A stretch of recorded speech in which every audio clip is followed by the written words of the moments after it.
When God is at the land, it is a room. This is a tribunal, it is a den. Nobody's there. We are now in a free room. Why can't you behave yourself? Why can't you behave yourself? For what? For what? For what? For what? Why can't you behave yourself? In a uniform? That's how you even hide your name tag. That's how you even hide your name tag.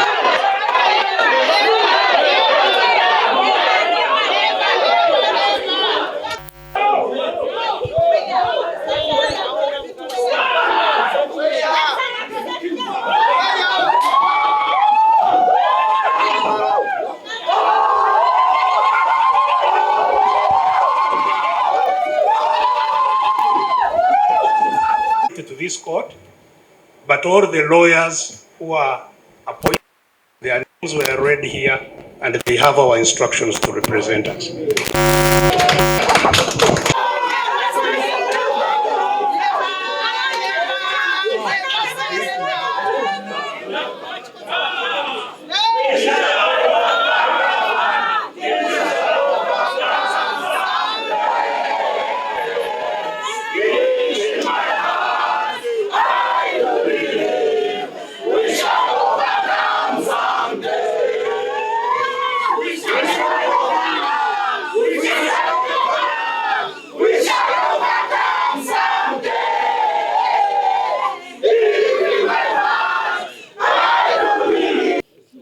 You see, I have said severally that when you fight corruption, corruption fights back.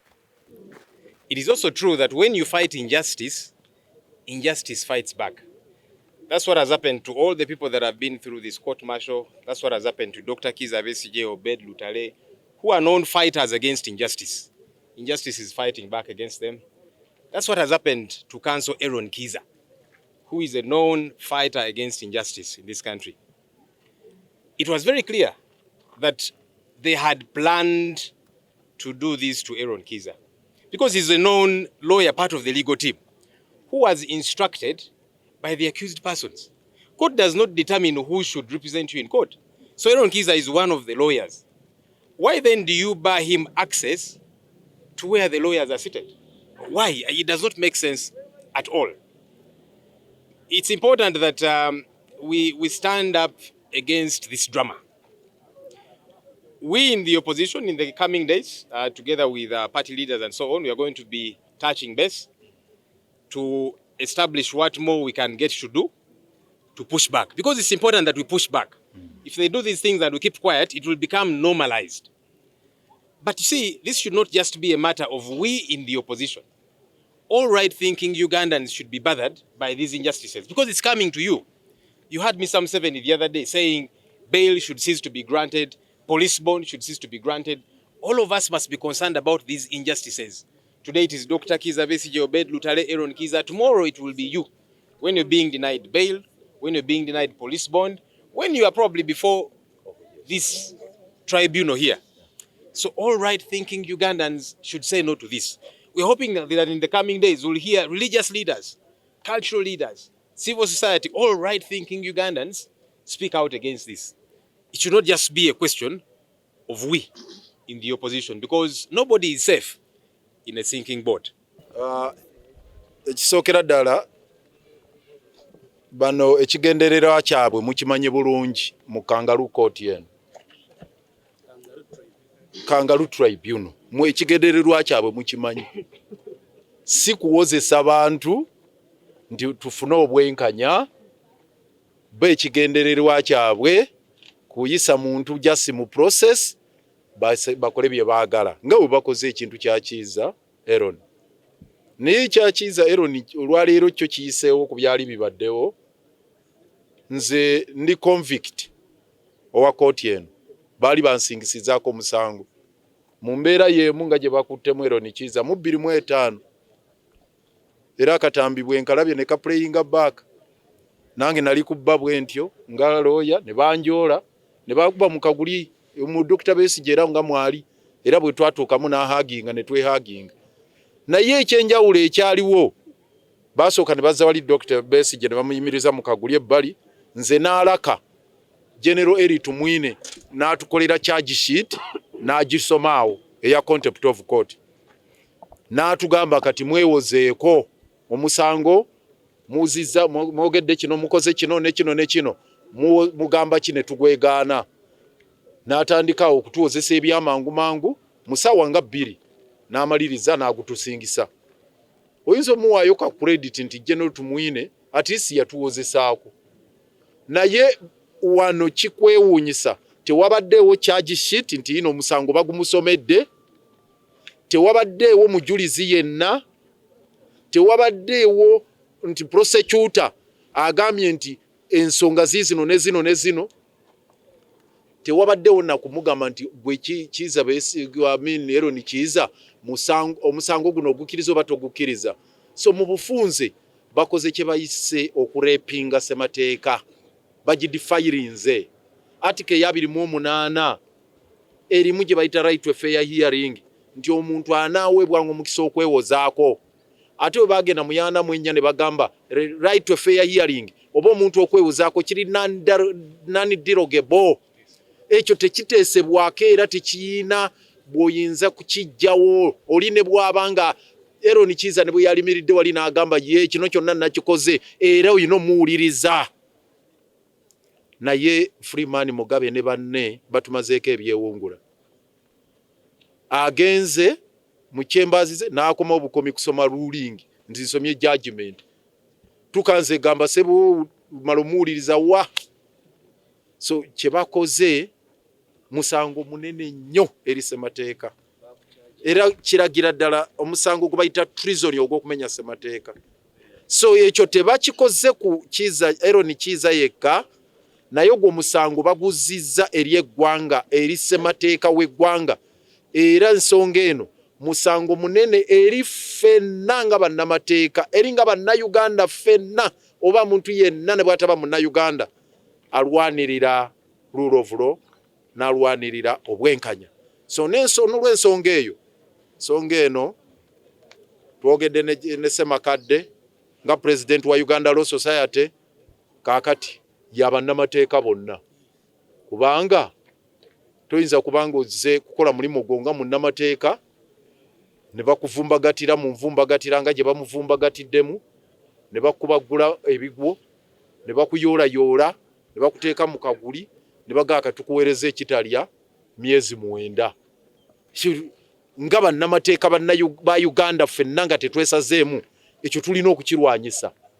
Era njagala okubakakasa tugenda kulwana ne ssekulwana okulaba nti Eron Kizza tamala myezi 9 egyo gye bamuteereddeyo. Ekyo tugenda kukirwanyisa.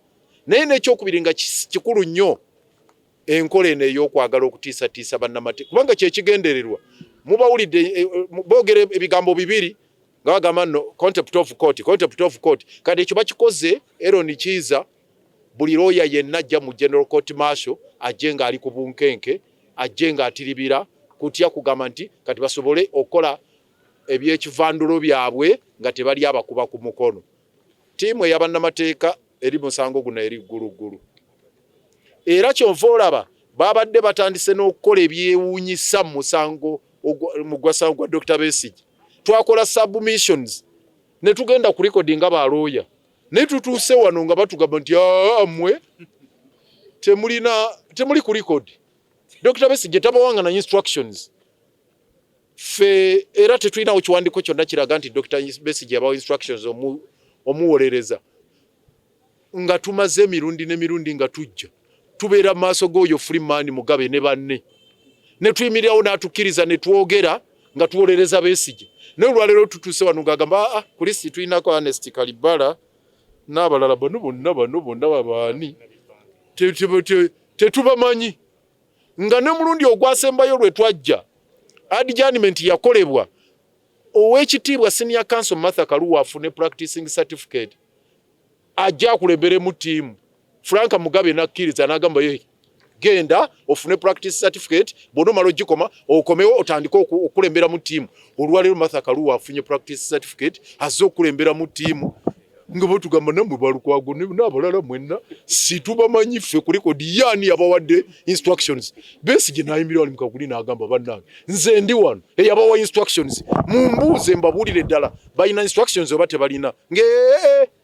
Ne tugamba kale katuwandiike asayininge. Besigye n'asayininga Nobedi n'asayininga. Frank Mugabe yatwewunyisiza n'okwata twala eri ekipapula kyo. Kwegamba obalabanga ebikolwa byabwe bya butaagala legal representation one. Naye tetugenda kukkiriza embeera eyo genda maaso. Bakutte abantu baffe bangi olwaleero Eron Kizza yekka waliwo Amoni Lubalema n'abalala bangi babatadde mu kamotoka akavaani akabadde awo. So tugendera ku muyiggo gwa kulaba abantu baffe abo gye babatutte okulaba nga bafuna obwenkanya. Naye tetugenda kussa mukono, tugenda kussa mwoyo okutuusa nga ensonga eno tugirinnya ku nfeeta. Tuli basanyufu nti leader of opposition wano nga bw'abasuwalinze nti ffenna abanyigirizibwa tuluka kajegere olujegere. I want to believe that this is today's event.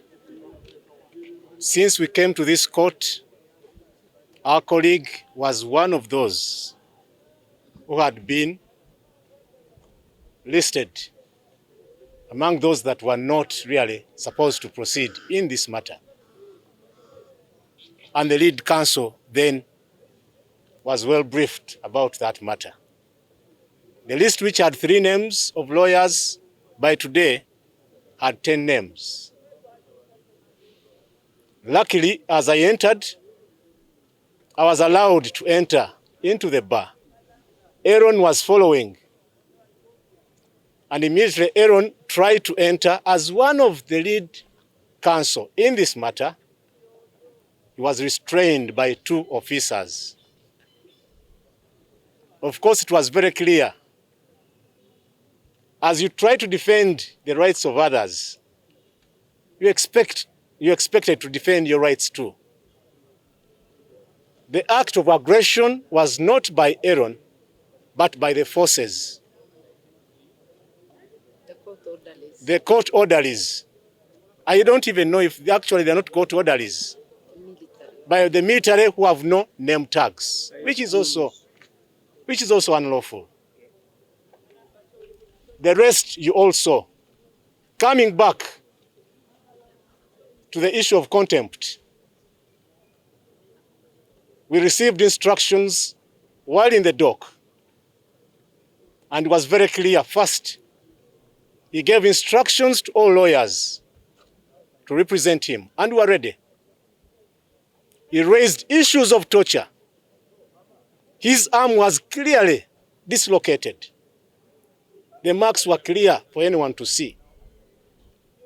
I took a picture using my phone as part of the evidence. He had been strangled all through, up to the genitalia, as he put it. That everything that you can, he said was not even in his conscience to tell us on how to proceed, because we wanted to share with him as a lawyer. He left it to us. But what he left to us, as you saw, were not even given a chance for him to be heard through his lawyers. And the rest is on record. Let no one tell this country that this was not premeditated. We have the list which had been made of those that somehow had to end up this way. It's not the first time. And this is so telling on why we say this is a kangaroo disciplinary, I think, tribunal of the military. We have no space here. Even when we try to comply to what we should not comply. This is an act of aggression against all the lawyers in this matter. And we are not taking it lightly. From here, the lead counsel will tell you the next step. But we are not going to take it lightly. It's a twist in this matter, and a major one at that.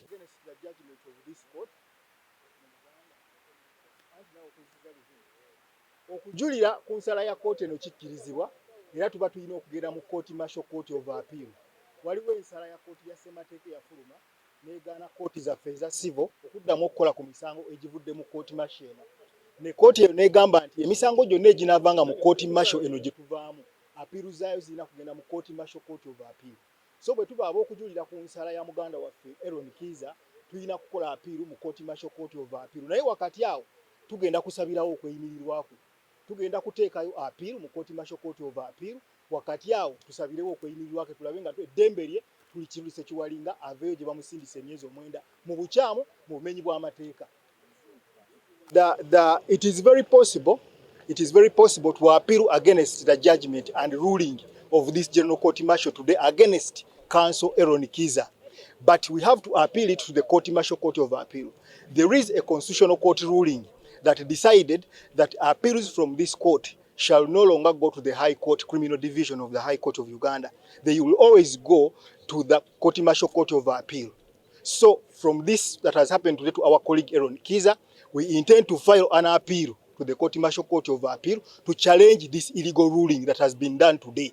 And in the interim, we intend to apply for his bail and secure his liberty, which has been denied of him brutally and wrongfully. It is very unconstitutional that our colleague has been detained without a fair hearing.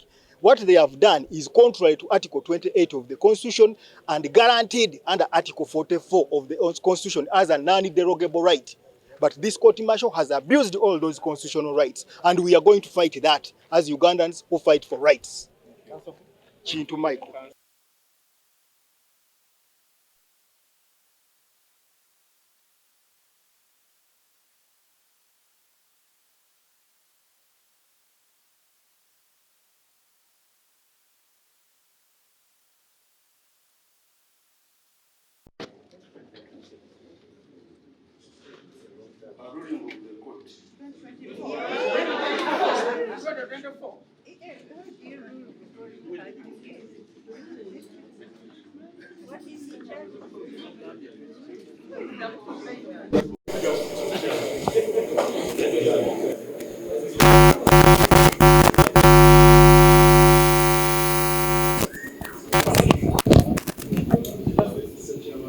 I wish you could identify those who are whistling and who are commanding others. On the 10th day of December 2024, the accused counsel appeared before this court representing Colonel retired Dr. Kizza-Fill and another in the above case, UPDF/GCM/040 of 2024. He expressed gross professional misconduct, and he was warned that such a conduct is contempt of court. He was taken through the laws that make it an offense for the conduct he exhibited and warned. Today, the 7th day of January 2025, when the accused entered this court, he immediately confronted the court order that was guiding him where to sit, but instead started assaulting the court orderly and banging the angle bars of the entrance. The chairman of the court warned him of the misconduct, but he did not take heed, but instead worsened the situation by making more noise, being cheered by the audience. This court finds the accused's conduct in contempt of this court and finds Kizza-Fill guilty of the offense of contempt of court, and is hereby sentenced to 9 months in prison to be served in Chitaria government prison. We saw rule done at Makindi. This this day, 7th day of Jan 2025, under my hand and seal of this court. Wish your colleagues would be behaving like you, so that we could. Now you can hear. These are lawyers also making noise. Ah, what is ah? Look at you. Eh?